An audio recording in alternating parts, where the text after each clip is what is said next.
منظور نعمانی رحمۃ اللہ علیہ کہتے ہیں کہ میں ایک دفعہ سفر میں جا رہا تھا، ٹرین میں سوار ہوا ایک جگہ سے، تو اس ٹرین میں نے دیکھا کہ ایک آدمی میری کتاب اسلام کیا ہے پڑھ رہا ہے۔ بہت مشہور کتاب ہے اور بہت قیمتی اور بہت پیاری کتاب ہے۔ کہنے لگے کہ مجھے بے پناہ خوشی ہوئی۔ آپ کو اندازہ نہیں ہے، مصنف کو اس کی کتاب کو کسی پڑھتے ہوئے دیکھ کر یا کوئی تعریف کر دے۔ میری چھوٹی سی ایک کوشش ہے سورہ فاتحہ کی تفسیر کی، اللہ کا شکر احسان ہے کہ ہر 8-15 دن 20-25 دن میں ضرور کہیں نہ کہیں سے کہیں کسی ہندوستان کے کونے سے فون آتا ہے، اور بڑی اس کی جب تعریف کرتا ہے، میں سچ کہہ رہا ہوں بڑی بے پناہ خوشی ہوتی ہے مجھے، ایسا روحانی مسرت مجھے ملتی ہے کہ میں بیان نہیں کر سکتا ہوں۔ تو مصنف کو اس کی کتاب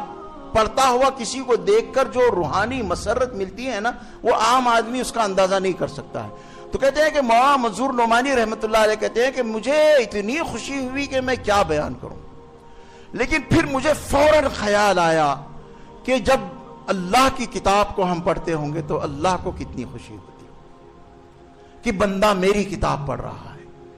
اسی لیے پہلے دھیان رکھنا چاہیے، میں اللہ کی کتاب پڑھ رہا ہوں،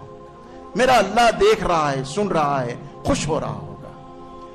اور اللہ کو بہت آتا ہے روایتوں میں کہ خوش الہانی سے جب قرآن پڑھا جاتا ہے تو جو گانے والی کی آواز پر گانے والی کی آواز پر جو آدمی جیسے دھیان سے سنتا ہے، اس سے زیادہ دھیان سے اللہ قرآن کریم کو سنتے ہیں۔ گویا اللہ کو بھی مزے آتے ہیں، اللہ کو بھی ایک مسرت اور ایک خوشی ہوتی ہے۔ اس کے شایع نشان ہماری طرح نہیں، جو اس کے شایع نشان خوشی ہے اور جو مسرت ہے کہ میرا بندہ میری کتاب پڑھ رہا ہے۔ اسی لیے علماء نے قرآن پڑھنے کے جو آداب لکھے ہیں اس میں یہ ہے کہ بندہ دھیان کرے کہ میں میرے اللہ کو یہ کتاب میری